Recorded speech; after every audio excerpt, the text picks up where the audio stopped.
निराकार निज नाम है, प्रेम प्रीत कर सेव। जो चाहे आकार को साधु प्रत्यक्ष देव। साहेब बंदगी, साहेब बंदगी, साहेब बंदगी, सतनाम। सभी को साहेब बंदगी।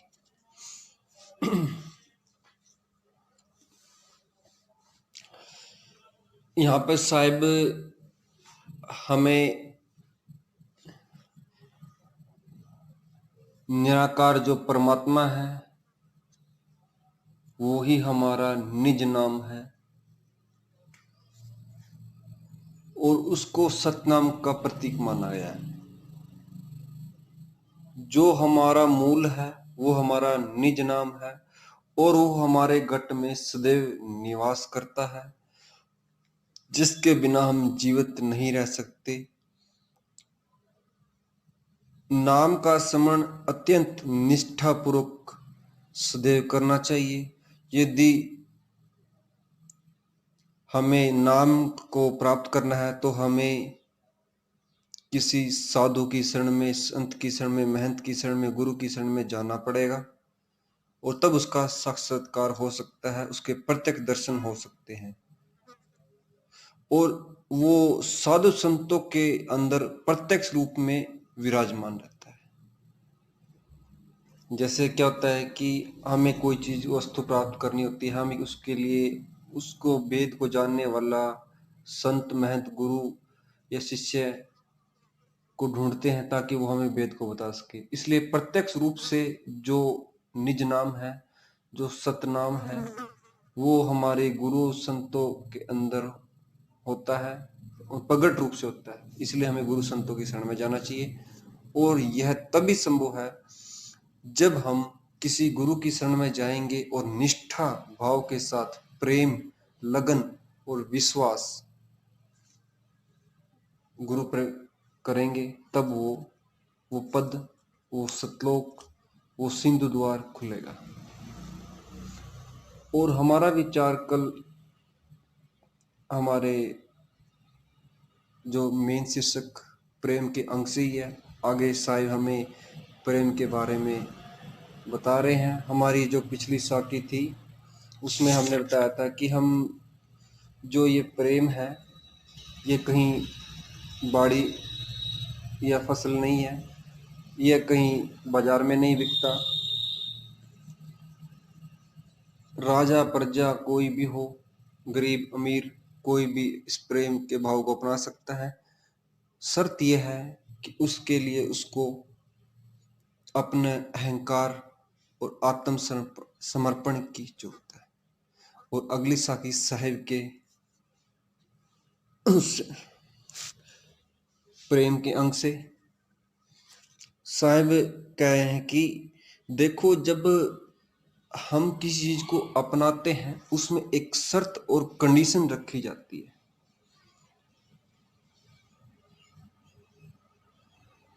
और वो कंडीशन क्या होती है कि हमें उसको कुछ अर्पण करना होता है। साहब ने एक साखी दोहराया कि प्रेम प्याला जो पिए, शीश दक्षिणा दे, लो भी शीश न दे सके, नाम प्रेम का ले। यानी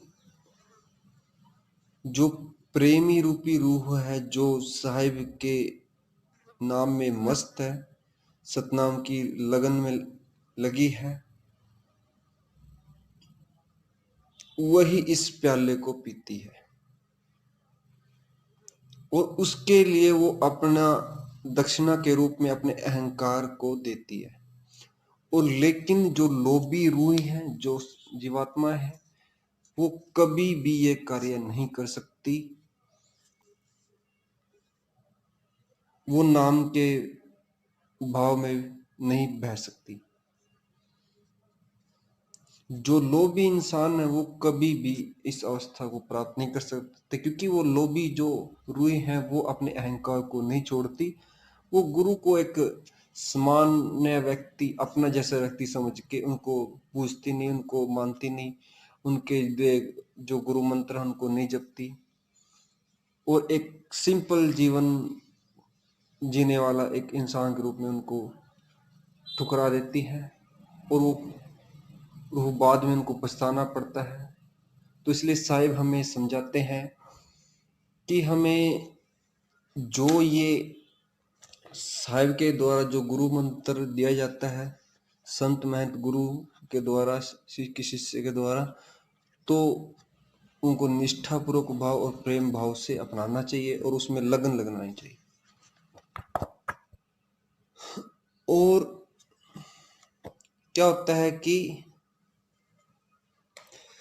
जो ये मानव जन्म है हमें इसलिए दिया जाता है ताकि हम उसको सतनाम को प्राप्ति करें। इसलिए साहिब ने बोला, मनुष्य जन्म तो को दिया बजने को सतनाम, कही कबीर चेता नहीं लागा और ही काम।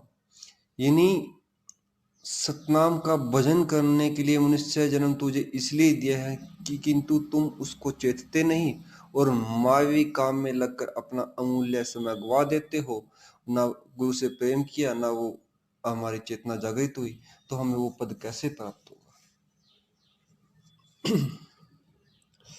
तो साहिब ने तय कि जो शिष्य, जो रूहें मैदान में खड़ी रहती है, वही इस भेद को प्राप्त हो सकती है। जैसे प्रेम प्याला भरी पिया, राची रहा गुर ज्ञान, दिया नगारा शब्द का, लाल खड़ा मैदान। कैसे कि जो प्रेम रूपी द्वारा जो हमें अमृत रस, जो अमीरस प्राप्त होता है, वो गुरु के ज्ञान के द्वारा ही प्राप्त होता है। और जो शब्द से जो धुन, जो नगारा बजता है, उसको वही रूह सुन सकती है जो अपने नाम में हरदम लो लगा के रखती है, और उसको वो शब्द सुनाई देता है। और जो सूरवीर होता है वो उस शब्द को सुनता है।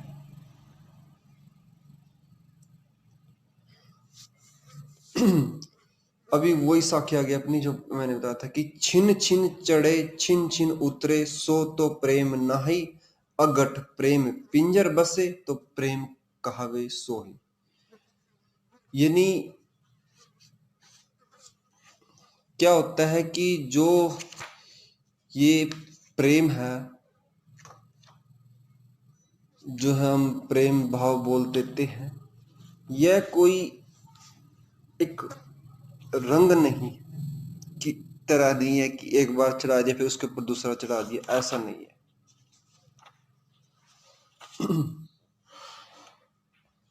क्योंकि जो प्रेम का जो भाव है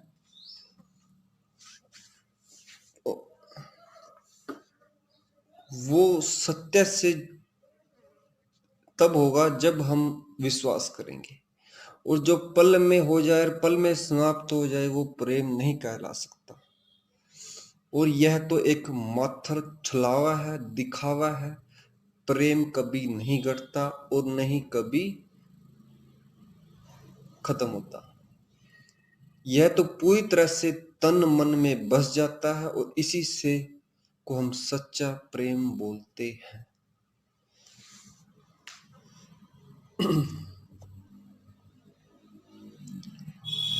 देखो, आपने देखा होगा कि कुछ जो जीवात्माएं हैं किसी एक दूसरे से आकर्षण के द्वारा प्रेम करती है। हालांकि वो एक प्रेम का भाव नहीं है, वो एक वासनात्मक शब्द है, मैंने अभी पहले बताया था। तो एक जीवात्मा को देखा, उस पे उसके हाव भाव को देखकर, उसके धन संपत्ति लालच में आके या कोई भी ऐसा गुण देख कर उस पर प्रभावित हो गए। अगला देखा, उस पर कुछ अलग दिखा, उस पर प्रभावित हो गए। उससे अगला देखा, उससे कुछ प्रभावित हो गए। तो वो प्रेम नहीं बोला जा सकता, वो एक वासनात्मक शब्द है, हम बोल सकते हैं। उसको हम प्रेम नहीं कह सकते। इसलिए साहिब ने बोला कि छिन ही चढ़े छिन ही उतरे, सो तो प्रेम ना होए, अगट प्रेम पिंजर बसे, प्रेम खावे सोए। लेकिन इसी वाणी को हम अगर अपने ढंग से जो संत मत की लाइन में देखें कि हम गुरु से प्रेम करते हैं, अगर हमारे पास कोई मुसीबत आ जाती है, कोई ऐसी स्थिति पैदा हो जाती है, तो हम गुरु को कोसने लगते हैं, गुरु आपने तो हमारा कोई उद्धार ही नहीं किया।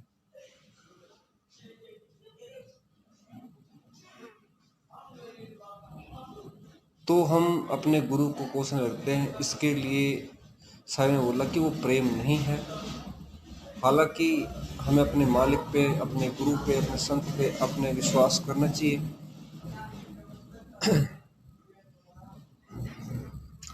देखो,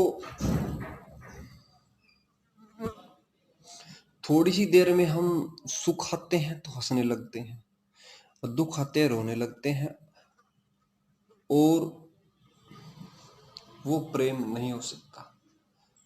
सुख में भी और दुख में भी प्रेम का भाव रखना चाहिए, वो विश्वास रखना चाहिए। देखो, अगर कोई ऐसी स्थिति हो जाती है तो उसमें हमें कुछ करना भी पड़ता है, लेकिन साहिब हमें प्रेम के बारे में बोल रहे हैं। प्रेम प्रेम सब कोई कहे, प्रेम न चिन्हे कोई, आठ पहर भी ना रहे, प्रेम कहावे सोए।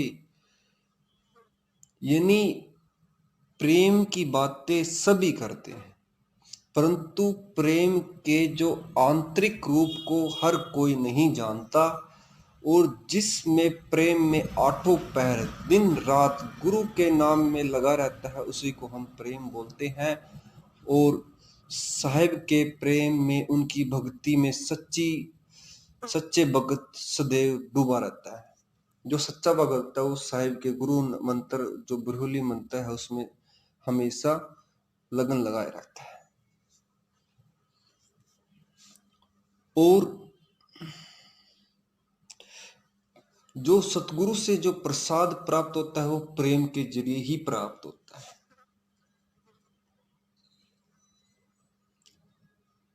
जब आप सिमरन करते हो तो हमें लगता है कि गुरु और हम एक। तो साहिब ने इस साखी के द्वारा हमारे संशय को थोड़ा सा अलग किया है, समझाने का प्रयत्न किया है। साहिब बोलेंगे, जब मैं था तब गुरु नाही, अब गुरु है हम नाही, और प्रेम गली अति सांकरी, ता में दो ना समाही। कितनी बड़ी बात है। यानी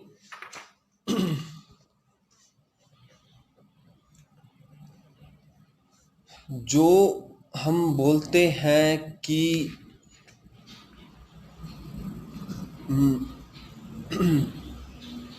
एक मिनट,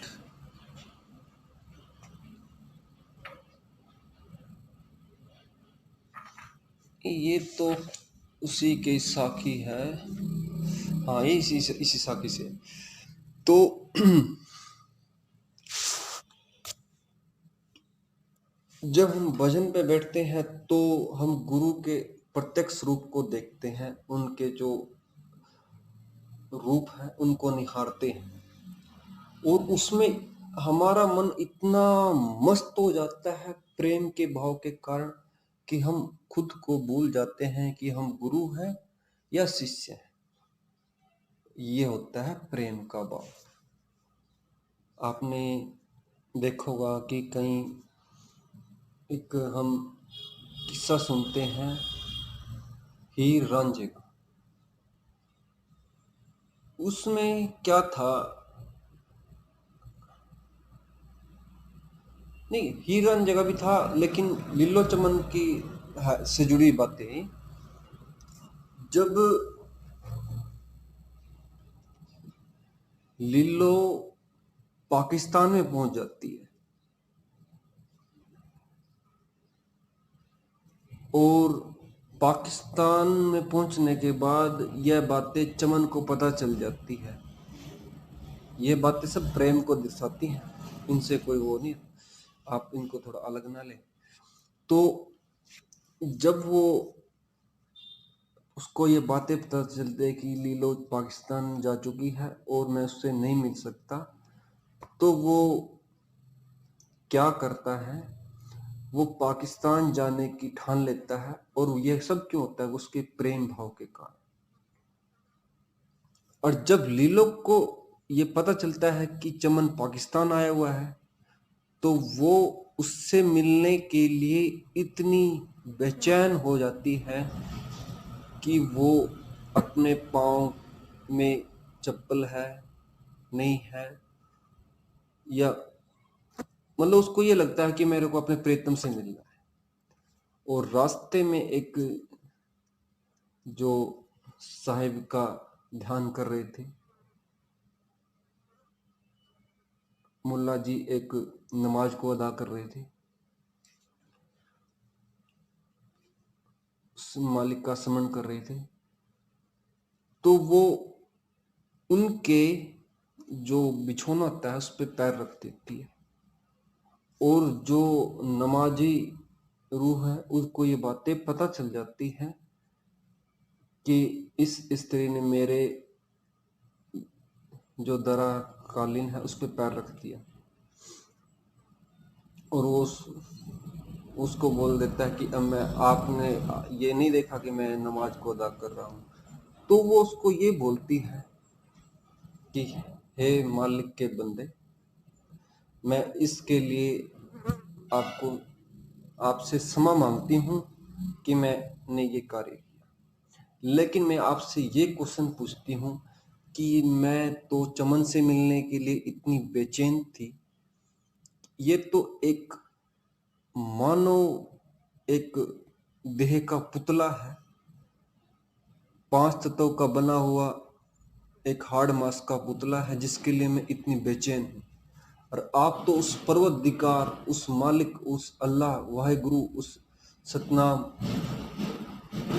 उस गॉड को याद कर रहे हो, फरियाद कर रहे हो। मेरे को तो ये जो उसकी बनाई ही चीज है उसमें इतनी मस्त हो, आप तो उसी को याद करो जिसने ये सारा संसार बनाया हुआ है। आपने तो इसमें ऐसे मस्त होना था कि आपको ये बातें पता नहीं चले, लेकिन आपने ये बातें, मेरे पैर रखने की बातें बता दी, अनुभव कर ली। तो आपका ध्यान सच्चा नहीं है। और मैं तो इतनी बेचैन थी कि अपने प्रीतम से मिलने के लिए कि मैं ये भूल चुकी थी कि रास्ते में गड्ढा आए या नाली से पार होना पड़े या कहीं कोई कंच वगैरह ना लगे, मेरे को ये नहीं पता था। और आप तो उस मालिक के याद कर रहे हो, तो ये प्रेम नहीं हो सकता। इसलिए हमें जब भी भजन वगैरह, भजन सिमरन या गुरु मंत्र में लीन रहें, तो ऐसे रहें कि हमें अपने शुद्ध बुद्ध, अपने जो विचार हैं उनको रोक कर, अपने जो भारी काम काज हैं उनको उनसे अपना मन हटाकर उस मंत्र, गुरु मंत्र या जो साहिब के द्वारा दी गई विधि है उसमें ऐसे सिमरण करना चाहिए कि हमें अपनी शुद्ध बुद्ध का पता नहीं चले।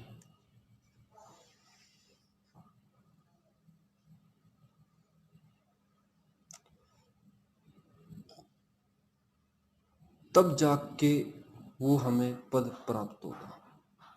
तो साहिब ने ये बोला था कि ज्ञान समागम प्रेम सुख दया भक्ति विश्वास, गुरु सेवा से पाइए सतगुरु चरण निवास। जो गुरुमुखी साधु संत सत्संग में ज्ञान का आदान प्रदान,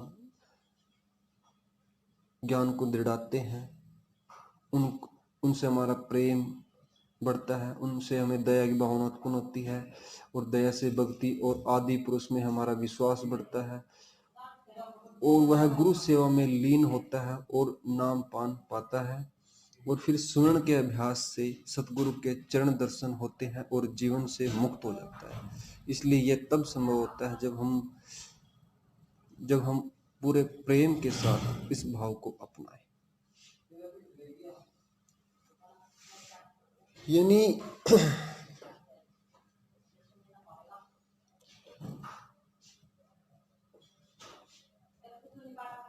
जब हम कोई साधना करते हैं, हमें अपने विचारों को बिल्कुल शून्य करके उसमें स्थित होना है, तभी हमें वो पद प्राप्त होगा। उस साहब ने यहाँ तक बोल दिया, जिस घट में वो प्रेम नहीं है, वो एक तरह से मसान है, वहाँ पर कोई जान नहीं है। यानी उसके अंदर कोई, जैसे गुरु मंत्र ले लिया लेकिन उसके अंदर प्रेम भाव नहीं है, तो आपने ले लिया नहीं ले लिया बराबर है।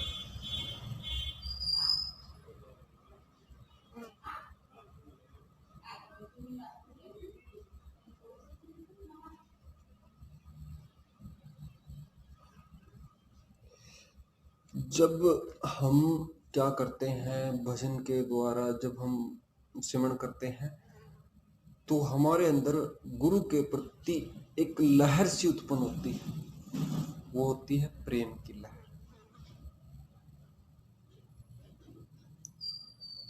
और वो लहर ऐसी होती है, वो गुरु की जो ऊर्जा है वो हमारे अंदर प्रवेश करती है, और प्रवेश करने के बाद वो हमारी अंतरात्मा को मालिक से जोड़ने का कार्य करती है। इसलिए साहेब ने इस साखे को ऐसे बताया,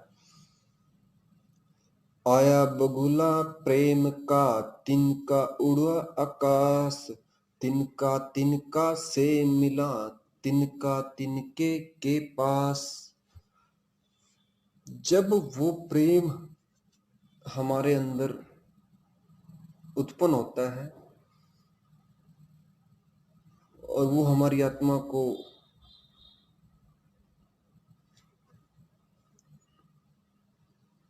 साहिब सतनाम की तरफ ले जाता है। यहाँ पर साहिब ने क्या बोला, तिनका तिनका। तिनका एक शब्द जो आत्मा है उसके लिए, और जो दूसरा तिनका है वो सतनाम के लिए। जब वो आत्मा सतनाम में मिल जाती है तो दोनों एक दूसरे के पास हो जाते हैं, उनको ये नहीं पता कि मैं कौन हूं।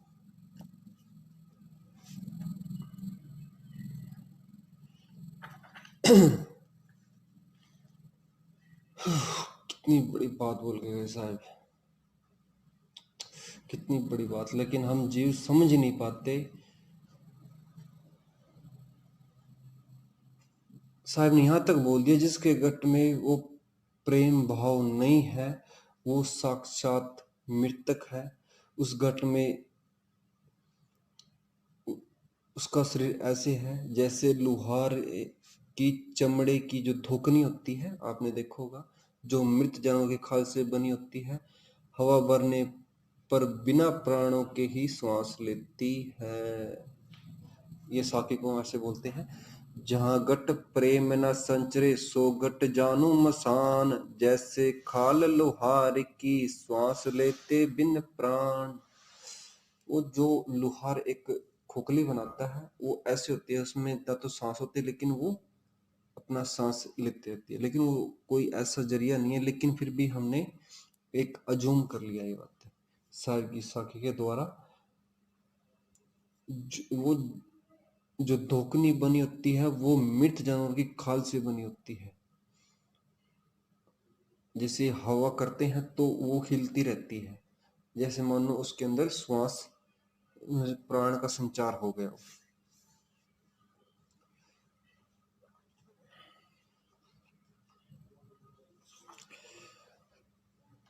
और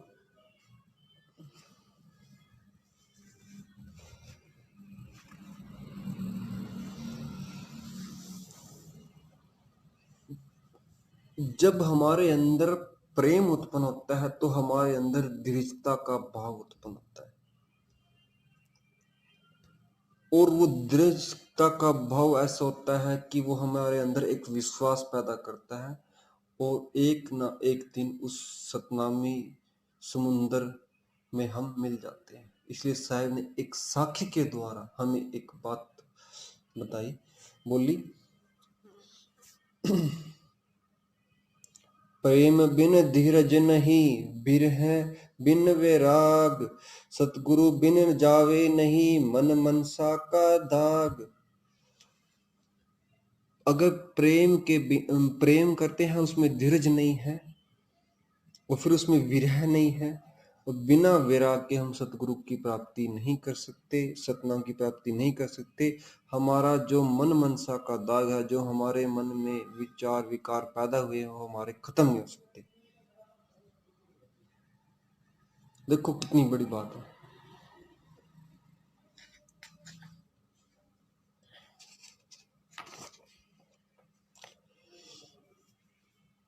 और जैसे आप क्या करते हैं कि हम गुरु मंत्र ले लेते हैं या कहीं से जुड़ जाते हैं गुरु संत महंत से, तो हम उन पे विश्वास नहीं करते, तो हमारे एक अंदर एक कपट, एक छल की भावना रहती है कि हमने ये चीज तो ले ली लेकिन हमारा उद्धार होगा नहीं होगा। इसलिए साहब हमें बोलते हैं कि 100 योजन साजन बसे मानो हृदय मंजार, कपट सनी आंगने जानो समुंदर पार। जिस गुरु और शिष्य की ऐसी एक प्रणाली है, एक ऐसा विश्वास है जिसको हम एक ये मानते हैं कि गुरु हमारे पास सदा अंग संग रहते हैं, और जो ये सोचते हैं कि ऐसा नहीं है, वो कपटी है, उनके अंदर ज्ञान कोसों दूर है, यानी 7 समुंदर पार भी वो ज्ञान को प्राप्त नहीं कर सकते। जब हम सुमिरन की सहायता लेंगे, हमारा चित्त सुमिरन में जाएगा और हम उसमें प्रीति होगी, उसमें विश्वास होगा, तो हमें वो पद प्राप्त होगा। इसलिए साहब ने बोला, मेरा मन तुझ से तेरा मन कहूं और, कह कबीर कैसे बने एक चित्त दुई ठोर। देखो, जब हमारा मन सिमरन में लगता है प्रेम के भाव से, तो कुछ विषम परिस्थितियां पैदा होती है। हमारा मन कभी इधर जाता है, कभी उधर जाता है, कभी कुछ सोचता है, कभी कुछ सोचता है। तो जो गुरु मंत्र होता है, जो साहिब के द्वारा दिया गया, जो पहली विधि द्वारा होता है, उसमें क्या होता है कि उसमें जो विश्वास है हमारा मन के द्वारा, तो वो कुछ समय के लिए ठहरता है, थोड़ी देर में वो मन के उसको कहीं और ले जाता है। तो साहिब ने बोला, मेरा मन तुझ से, यानी मेरा मन अब तेरे वचनों को मानने लग गया है, विश्वास करने लग गया है, और तेरा मन कहीं और। यानी गुरु कहते हैं अपने शिष्य से कि मेरा मन आपकी बातों पे विश्वास कर गया है, कि आप सच्चे भगत, सच्ची रूह हो और इस भेद को जानने के इच्छुक हो, लेकिन आपने अपने मन को दौड़ा रखा है, अपने विश्वास को नहीं अपनाया। तो साहेब बोल रहे हैं कि एक चित्त और दो ठोर, एक चित्त के दो ठिकाने कैसे हो सकते हैं।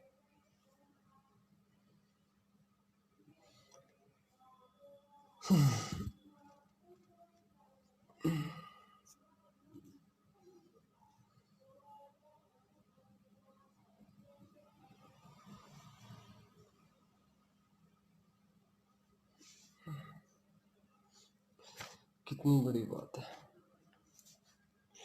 जब हम पे गुरु विश्वास करते हैं तो हमें गुरु मंत्र देते हैं, और गुरु मंत्र देने के बाद वो हम निश्चय एक विश्वास दिलाते हैं कि आप इस पद को प्राप्त कर पाओगे, और क्योंकि आप उनके साथ प्रेम भाव से पेश आते हैं। लेकिन जब आप सिमरन करते हो, आपका मन कहीं और होता है और आप सोच रहे कुछ और होते हो, वो फिर उस समय एक चित्त द्वैत और कैसे हो सकता है। देखो, चाहे हम सदग्रस्त हो और या जंगलों में जाकर तपस्या करे, दोनों एक ही है। इसलिए जिसके अंदर प्रेम भाव होगा उसी की भक्ति ही फलेगी। प्रेम भाव एक चाहिए बेस अनेक बनाए, बावे रहे ग्रही में चे बावे बन में जाए। मन में प्रेम का भाव एक समान एक रस होना चाहिए, फिर भेष चाहे जितने भी बना लो, चाहे संसारिक नियमों के अनुसार रहकर घर से जीवन बिताओ या वन में रहकर वैराग्य का जीवन व्यतीत करो, प्रेम भाव कभी भी बदलना नहीं चाहिए। मूल बात साहिब के प्रति निष्ठा और प्रेम ही सहार है।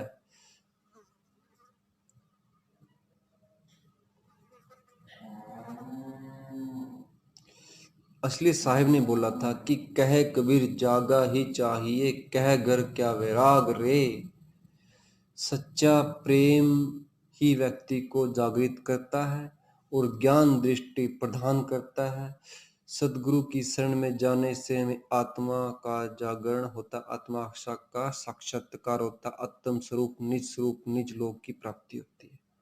इसलिए हमें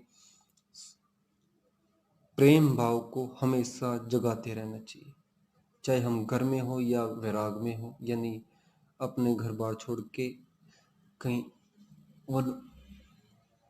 वनों में चले जाते हैं, लेकिन हमारे अंदर वो प्रेम होना चाहिए, भाव प्रेम का होना चाहिए। अगर भाव प्रेम का होगा तब जाके वो पद हमें प्राप्त होगा।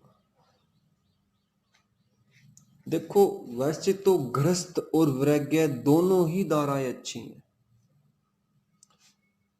उदार चित्त सदग्रस्त और सच्चे विरल विरागी दोनों का मूल लक्ष्य एक ही परमात्मा को, परम सत्य को पाना है।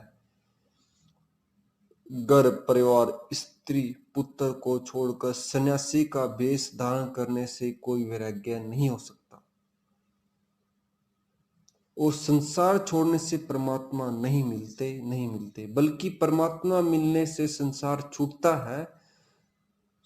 शुद्ध तभी मिटती है जब विराट की झलक मिल जाए, यानी वो प्रेम के भाव उत्पन्न हो। घर परिवार छोड़ने से यदि परमात्मा मिल जाते तो जितने भी भगोड़े हैं ना, उनको परमात्मा कब का मिला होता। आत्मा तो मुक्त है और संसार ने नहीं बांधा। जीव आत्मा अज्ञानता वंश स्वयं बंधी है और काम क्रोध लोभ मोह आदि के वचनों को छोड़ देना ही मुक्ति है। यह साहिब की वाणी है जो हमारे इस समय के जो सदगुरु रूप में है, ये उनकी वाणी है और उन्होंने इस बात को बिल्कुल क्लियर कर रखा है।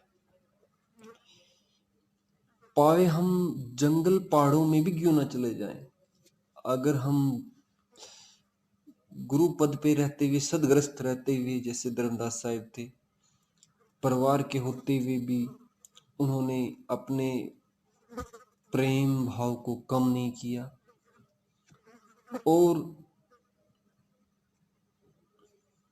अपनी जिम्मेवारियों को भी निर्वाह किया, और सदग्रस्त रहते हुए एक विचार शैली जो समाज के सामने रखी कि हम गृहिणी रहते हुए, घर में रहते हुए भक्ति कर सकते हैं, लेकिन हमें कुछ नियमों का पालन करना पड़ेगा, उनके द्वारा हमें आत्मा का साक्षात्कार होगा, उनके प्रत्यक्ष दर्शन होंगे। ये बिल्कुल सत्य है। अगर आपके अंदर ये भाव उत्पन्न हो गया कि मैं तो घर बार छोड़ के, परिवार से नाता तोड़ के और कहीं गुरुओं के पास रह के या संतों के पास रह के या जंगल पहाड़ों में चला जाता हूं तो मुझे परमात्मा मिल जाएंगे, ऐसा नहीं है। देखो, हो सकता है आपके अंदर वो वैराग्य उत्पन्न हो जाए, लेकिन वो चीज आप अपने घर बैठ के भी कर सकते हो, किसी गुरु संत की शरण में रहकर, उसके रहनुमाई में रहकर भी ये चीज प्राप्त कर सकते हो। अगर आपने घर बार भी छोड़ दिया, अपने परिवार को भी त्याग दिया, लेकिन आपके अंदर वो वैराग्य और वो सच्ची भावना नहीं है, तो आप उस पद को कैसे प्राप्त कर सकते हो? आपने तो घर छोड़ा ना छोड़ा, आपने तो अपनी जिम्मेवारियों को छोड़कर चले गए, लेकिन आपका उद्देश्य क्या था? उस उद्देश्य को आप घर बैठ के भी प्राप्त कर सकते हो। देखो, जो जीव जो साहेब के आदेश से इस क्षेत्र में आना चाहे, तो वो सदग्रस्त रह के अपने अपने जो घर के कार्य हैं, अपने जो घर के कार्य हैं, और या अपना आदि के हैं, या कुछ भी है, वो भी इस पद को अपना सकते हैं। ये गुरु पद पे रहकर भी अपने गुरुवाई कर सकते हैं। इसके लिए जब हमारी भक्ति सफल होगी, वो तब होगी जब हमारे अंदर असली वैराग्य प्रेम होगा। ये जरूरी है। और ये जरूरी नहीं है कि हमें घर बार छोड़ के हमें परमात्मा मिलेगा, लेकिन जब हम ये चीजें अपने घर के अंदर सदग्रस्त रहते हुए, अपने नियमों का पालन करते हुए, जो साहेब के द्वारा जो आचरण, जो व्यवहार, जो करनी रहनी सहनी का जो मार्ग दिया जाता है, उसके द्वारा भी हमें अपना आत्म साक्षात्कार हो सकता है। कोई भी संत महंत आपको ये नहीं बोलता कि आप किसी गुरु संत महंत के ऊपर ये बातें लगाओ। ये तो बातें हमारे जो समाज है ये खड़ा कर देता है कि भाई वही साधु है, वही संत है, वही महंत है जिसने अपना घर बार छोड़ के, अपने परिवार को त्याग करके, अपनी जिम्मेवारियों को त्याग करके साधु बन गया, उसको ये समाज अपनाता है। और कबीर साहब ने इस बात का विरोध किया कि जब धर्मदास साहिब एक गृहिणी रह के, एक गृह कार्य करते हुए इस पद को प्राप्त कर सकते हैं, जब आप जैसी रूहें, जो सद रूहें हैं, जो सच्चे भगत हैं, जो गृह के कार्य करते हुए भी अपने घर के कार्य करते हुए इस पद को प्राप्त कर सकते, तो वो बात कहाँ पे रहेगी? उस समय समाज ने ये बातें क्यों नहीं रखी? क्योंकि उन्होंने बातें सिद्ध करके दिखाई कि आप ये बातें आप घर में गुरु से वैराग करके, अपने गुरु के प्रति विश्वास करके, अपने भजन पे विश्वास करके, अपने मालिक पे विश्वास करके इस पद को प्राप्त कर सकते हो। चाहे आप गुरु पद पे भी हो तो आप तब भी अपनी गृहस्थी को चला सकते हो। लेकिन हमारा ये समाज इस बात को मानने नहीं देता, और क्या कहता है कि संत तो वही है जो अपना घर बार छोड़ दे, अपने पत्नी को त्याग दे, अपने परिवार को त्याग दे। मैं तो ये मानता हूं कि इसमें काल की एक बहुत बड़ी चाल है।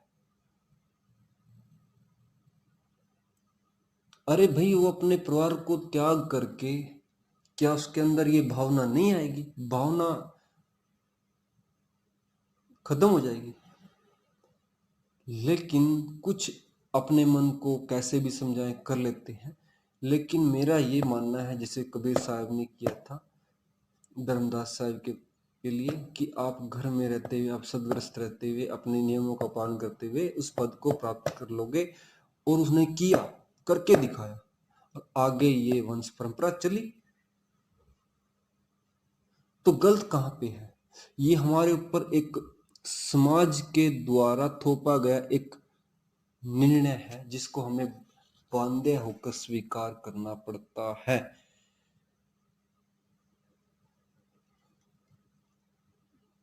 जब हम इस चीज में जाएंगे तो जो हमारे साथ जुड़ने वाले जीव हैं, वो भी ऑटोमेटिक, इसमें जो विकार हमारे अंदर है वो भी ऑटोमेटिक धीरे धीरे धीरे धीरे खत्म होते जाएंगे।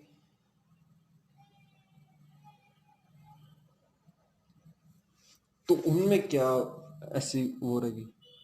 लेकिन हम समाज के सामने बांधे हैं, लेकिन इस समाज के लोगों को ये बातें जो समय के जो संत आए हुए हैं उनके ऊपर थोड़ा विचार करना चाहिए कि उनके साथ क्या क्या हुआ। क्या वो पहले शादीशुदा नहीं थे? क्या अपने जो समय के संत आए उन्होंने शादी की नहीं? उनके साथ ऐसा क्या हुआ कि उन्होंने घर बार छोड़ के जाना पड़ा? क्या वो दोबारा शादी नहीं कर सकते?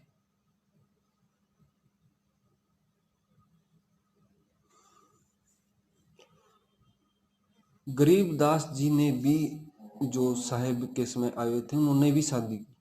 उनके भी दो थे शायद बच्चे, उनके भी बच्चे थे।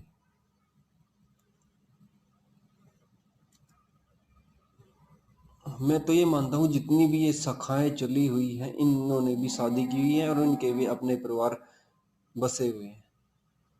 और यही सभी को बोलते हैं कि आप भक्ति करने का आपका उद्देश्य जंगल पहाड़ों में रहने का नहीं है। आप भक्ति घर बैठ के भी कर सकते हो। अगर आप हमारे पास आना चाहते हो तब भी आप अपनी भक्ति अपनी गृहस्थी को चला सकते हो। चाहे आप गुरुपद पे अपने मेहनत से अपनी लगन से वो पद प्राप्त कर जाओ और इस कार्य को आगे बढ़ाओ, तो आप तब भी ये कार्य कर सकते हो।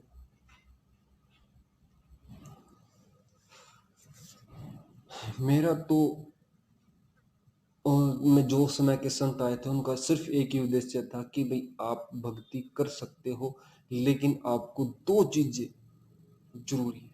एक तो प्रेम भाव होना और एक वैराग्य होना, एक विश्वास होना। ये दो तीन चीजें बहुत जरूरी है और अपने नियमों का पालन करना, सिर्फ ये। तब भी आप घर बैठ के वो पद प्राप्त कर सकते हो।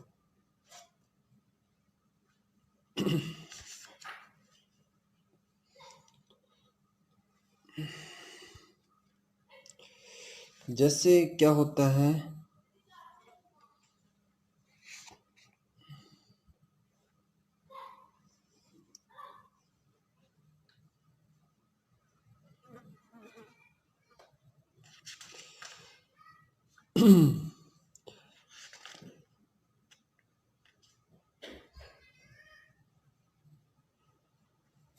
वैसे ये विचार बिल्कुल सच्चा है।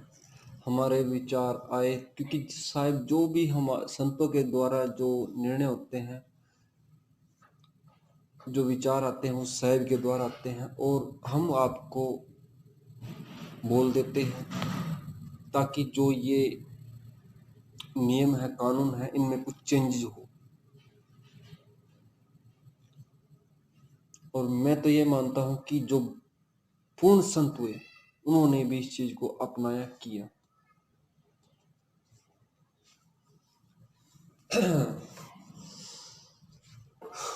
ओ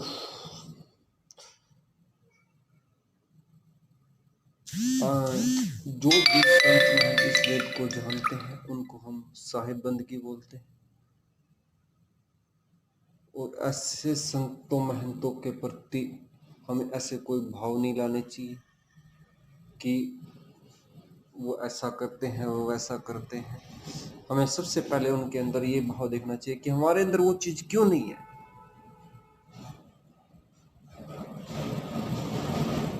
क्योंकि हमने वो लगन नहीं की, हमने उस पर विश्वास नहीं किया नाम पे। हो सकता है कुछ चेंजेस आए हो वो आने वाले समय में सुधर जाए। मैं इसी विश्वास के साथ अपने शब्दों को विराम देता हूँ। साहिब बंदगी सतनाम। सभी गुरु संत महंत जो प्रगट हैं जो गुप्त हैं उनको साहेब बंदगी सतनाम।